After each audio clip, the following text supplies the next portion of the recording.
நமச்சிவாயம். ஜெயவராகி. ஆனி மாதம், ஆனி மாதம், இந்த ஆனி மாதத்தை குருவும் செவ்வாயும், அதாவது கடகத்தில் இருக்கக்கூடிய குருவோடு சுக்கிரன் இணைகிறார். பொதுவாக குரு சுக்கிரன் ஒரு இணைவு ஒரு ஜாதகத்தில் இருந்ததுன்னா பல வகையிலும் அவங்களுக்கு வருமானம் சேரும். மெயினாக குரு ஒரு பணம் கிரகம், அதே போல் பொருள் கிரகம், செல்வத்தை குறிக்கக்கூடிய கிரகம், அதே போல் சுக்கிரனும் செல்வத்தை குறிக்கக்கூடிய கிரகம். இரண்டுமே குருமார்கள். இவங்க அசுர குரு, அவர் தேவ குரு. அதே போல் ரெண்டு பேருமே சுப கிரகங்கள். அப்போ இரண்டு சுப கிரகங்கள் ஒரு குறிப்பிட்ட காலத்தில் சேர்க்கை ஏற்படுகிறது அப்படின்னு சொன்னாக்கா அது ஒரு அதிர்ஷ்டத்தை குறிக்கக்கூடியது. அப்போ நிச்சயமாக இந்த கடகத்தில் இருக்கக்கூடிய குருவும் சுக்கிரனும் அவங்களோட புதனும் இணைக்கிறார். அப்போ நிச்சயமாக விளையாட்டுத்துறையில் இருக்கக்கூடியவங்க, ஸ்போர்ட்ஸில் இருக்கக்கூடியவங்க, அந்த டிபார்ட்மெண்ட்டில் ஒர்க் பண்ணக்கூடியவங்க, அந்த பிளேயர்ஸாக இருக்கக்கூடியவங்க, அதே போல் கவிதை, டாக்குமெண்ட்ஸு, இதெல்லாம் புக்ஸு, இந்த மாதிரி இடத்துல ஒர்க் பண்ணக்கூடியவங்க, கிரியேட்டராக இருக்கக்கூடியவங்க, ஆடிட்டர்ஸாக இருக்கக்கூடியவங்க, கலைத்துறையை சார்ந்தவர்கள், எல்லா கலைகளும் அதில் வந்துடணும். கலைத்துறையை சார்ந்தவர்கள், சினிமாவில் ஆரம்பித்து கடைசி நிலையில் இருக்கக்கூடிய சிலம்பம் வரையிலுமே கூட கலைத்துறையை சார்ந்தவர்கள், டீச்சர்ஸாக இருக்கலாம், அங்கே நீங்கள் அகாடமியாக இருக்கலாம், ஸ்போர்ட்ஸ் அகாடமியாக இருக்கலாம், அல்லது அந்த கலைகளை சொல்லிக் கொடுக்கக்கூடிய ஒரு இன்ஸ்டிடியூஷனாக இருக்கலாம். ஸோ கலைத்துறையை சார்ந்தவர்கள், ஆக்டர்ஸாக இருக்கலாம். ஸோ அந்த எனி டிபார்ட்மெண்ட், கலைத்துறையை சார்ந்தவர்கள். இன்னும் சொல்லப்போனால் ஒரு குறிப்பிட்ட துறையில் நிபுணத்துவம் வாய்ந்தவர்கள், ஸ்கில்ஸு, அந்த எந்த டிபார்ட்மெண்ட்டை நீங்கள் ஒர்க் பண்ணுறீங்களோ அதில் ரொம்ப ஸ்கில்லிங்காக இருக்கக்கூடியவங்க. எனக்கு நான் ஒரு 20 வருஷமாக இந்த கம்பெனியில் இருக்கேன், நான் போய் தான் இந்த கம்பெனியை டெவலப் ஆனேன், நான் ஒரு 20 மணி நேரம் இந்த கம்பெனிக்காக உழைச்சேன், இப்படியெல்லாம் சொல்லக்கூடியவங்க. அருமையாக நான் அதிகமாக கஷ்டப்பட்டேன், பாடுபட்டேன், இந்த மாதிரியெல்லாம் சொல்லக்கூடியவங்க. இவங்க எல்லாருக்குமே இந்த ஆனி மாதம் கை கொடுக்கும், சிறப்பானதாக இருக்கும். சார் செவ்வாய் நல்லா ஸ்ட்ராங்காக இருக்காரு சார். உங்களுக்கு என்ன மாதிரியான கஷ்டங்கள் இருந்தாலும் சரிதான். குறிப்பாக பணம் கையாடல்கள் விஷயமா வரக்கூடிய பயம் அல்லது ஒரு சந்தேகம். ஒரு இடத்துல ஒர்க் பண்ணுறீங்க, அது நீங்கள் ப்ரைவேட் ஜாபாக இருக்கலாம், கவர்மெண்ட் ஜாபாக இருக்கலாம். ஒரு இடத்துல ஒர்க் பண்ணுற இடத்துல உங்கள் பேரில் எதையும் ஒரு வீண்படி சுமத்துறாங்க, ஒரு இன்சல்ட் பண்ணுறாங்க. மெயினாக உங்களை டார்கெட் பண்ணுறது, கார்னர் பண்ணுறது, எதிரிகள் உருவாகிறது. அப்படி இல்லைன்னா நீங்கள் அந்த பணம் கையாடல், அதாவது பண திருட்டு அப்படி வச்சுப்போமே, அக்கௌண்ட்ஸ் ரீதியாக ஏதாவது டிரான்சாக்ஷனாக இருக்கலாம், நீங்கள் செஞ்சுருக்கலாம், உண்மையிலே நீங்கள் செஞ்சுருக்கலாம், இல்லை செய்யாத குற்றங்களுக்கான தண்டனைகளாக இருக்கலாம். அப்போ இந்த மாதிரியான கஷ்ட நஷ்டங்கள், இதில் வரக்கூடிய பிரச்சனைகள், மனசில் இருக்கக்கூடிய பயம்,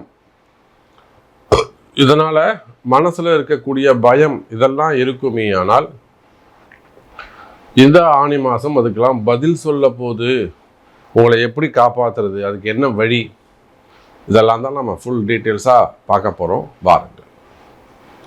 எவ்வளோ நிறைஞ்சது சார்? விருச்சிக ராசிக்கு ராசிநாதன் செவ்வாய் பகவான் ராசிக்கு 8ஆம் இடத்தில் இந்த ஆனி மாதம்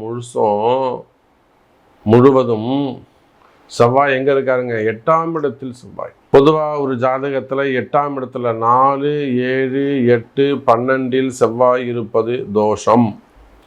4, 8, 12 இல்லை 4, 8 கூட வச்சுப்போமே. 4, 7, 8, 12 கூட பாதி தான்.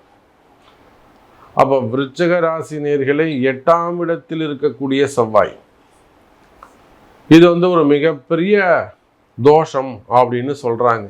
ஆனால் இந்த குருக்கு 2, 12 இருக்கக்கூடிய செவ்வாய், 9ஆம் இடமாக இருக்கக்கூடிய குரு, 8ஆம் இடத்துல போய் செவ்வாய் அமைந்த காரணத்தினாலே நீங்கள் சற்றும் எதிர்பார்க்காத வகையில் நீங்கள் யார்கிட்ட கேட்டு கேட்டு கேட்டு பணத்தை கேட்டு கேட்டு கேட்டு கேட்கவே மாட்டோம், போடா, ஏமாத்திட்டு போடா, நல்லா இருந்துட்டு போடா அப்படின்னு போறோன்னு எந்த விஷயத்தை விட்டீங்களோ அந்த திடீர் அதிர்ஷ்டம் ஏற்படும். சத்தம் கேட்டுதா? திடீர் அதிர்ஷ்டம் ஏற்படும், கவனமா இருக்கணும். காரணம் என்னன்னு கேட்டீங்கன்னா, விருச்சிக ராசி என்பர்களே, 8ஆம் இடத்தில் இருக்கக்கூடிய ராசிநாதன் செவ்வாய், அதே சமயத்துல 7, 12 கூடிய முழு அசுபராக வரக்கூடிய சுக்கிரன், அவரும் எங்க இருக்காருங்க, 9ஆம் இடத்துல பாக்கியஸ்தானத்துல குருவோடு இணைந்திருக்கிறார். 2, 5 கூடையவன். அப்ப இந்த கிரகத்தை எல்லாம் உங்களை சொல்லி நான் குழப்ப விரும்பலாம். ஒரே சிங்கிள் லைன்ல சொல்றேன், அதிர்ஷ்டம் ஆரம்பம். ஒரு சில விருச்சிக ராசி அன்பர்களுக்கு நல்ல லாட்டரி யோகம் இருக்கலாம், அல்லது திடீர் அதிர்ஷ்டங்கள் ஏற்படலாம். வேற ஏதேனும் ஒரு வகையில சாதாரணமாக உங்களுக்கு ஒரு பொருள் கிடைக்கலாம், புதையல் யோகம் மாதிரி நல்ல ஒரு யோகம் கிடைக்கலாம். அப்போ அதிர்ஷ்டமான கால நேரம் ஆரம்பம். வராத பணங்காசுகள் வந்து சேரலாம். ஏமாந்த இடத்துல இருந்து எங்களா நீங்கள் ஏமாந்தீங்களோ அந்த ஏமாந்த இடத்துல இருந்து உங்களுக்கு பணங்காசுகள் வந்து சேரலாம். வருமானங்கள் அதிகரிக்கும். கவலை வேண்டாம் விருச்சிக ராசி நேயர்களே. குறிப்பாக தொழில் செய்யக்கூடியவங்க, வேலைக்கு போகக்கூடியவங்க, பிஸ்னஸ் பண்ணக்கூடியவங்க, கடன் சுமைகள், கடன் பிரச்சனைகள், வம்பு வழக்குகள், மெயினாக கடன் சுமைகள் என்னால் தாங்க முடியாது. 8 கோடி கடன் இருக்குது, 50 கோடி கடன் இருக்குது, 80 கோடி கடன் இருக்குது. அப்போ கடன் சுமைகள், கடன் பிரச்சனைகளில் இருக்கக்கூடியவங்க,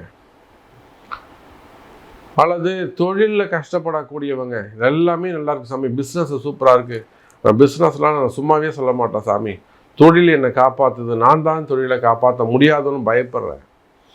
ஏதோ ஒன்று இருக்குது சாமி, அங்கே ஏதோ ஒரு காரிய தடை இருக்குல்ல, ஏதோ ஒரு அந்த வாஸ்து தோஷமோ, இடதோஷமோ, பூமி தோஷமோ, ஏதோ ஒன்று இருக்குது சாமி.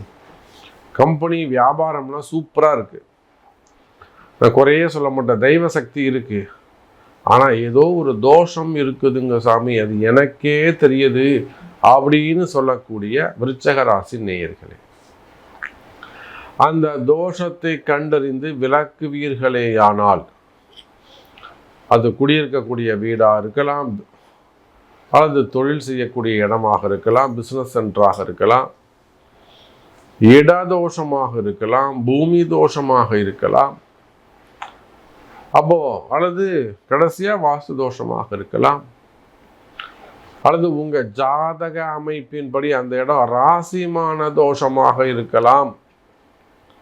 குடும்பம் ஒரு வளர்ச்சி அடைய மாட்டேங்குது சாமி, ஒரு நிலைக்கு மேல இந்த குடும்பம் வளரவே இல்லை. எங்க அப்பா காலத்துல நாங்க நல்லா இருந்தோம், எங்க தாத்தா காலத்துல நாங்க 4 கார் வச்சிருந்தோம், இப்போ ஒண்ணுமே இல்லாம இருக்கும். எங்க வீட்டுக்காரர் இருந்தவர்களும் கிடைன்னு முன்னுக்கு வந்தோம், அப்பா இறந்தாங்க, அதுக்கப்புறம் பசங்களுக்கு கல்யாணம் ஆகலை, வேலைக்கு போகலை, வீடு இருந்தது விற்றுட்டோம். அப்படியே ஒன் பை ஒன்னா அப்படி கட்டாகிட்டே வரும், எல்லாமே ஒன் பை ஒன்னா கட்டாகிட்டே வரும்.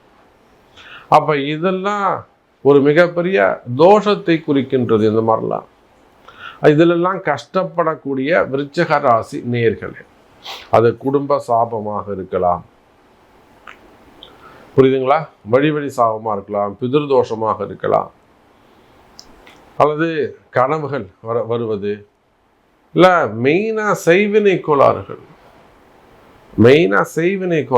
பிளாக் மேஜிக்கு, நண்பர்கள் எதிரிகளாக மாறிவிடுவது, வசியம் சம்பந்தப்பட்ட பிரச்சனைகள், காதல் சம்பந்தப்பட்ட பிரச்சனைகள், இதே போலத்தான் தொழில், வியாபாரம், வேலை செய்கிற இடத்துல இருக்கக்கூடிய கஷ்ட நஷ்டங்கள் இதெல்லாம் இருக்குமே. ஆனால் கவலை வேண்டாம் விருச்சிக ராசி அன்பர்களே, குரு சுக்கிரன் யோகம், 8ஆம் இடத்துல இருக்கக்கூடிய செவ்வாய், இதெல்லாம் திடீர் அதிர்ஷ்டத்தை தரப்போது.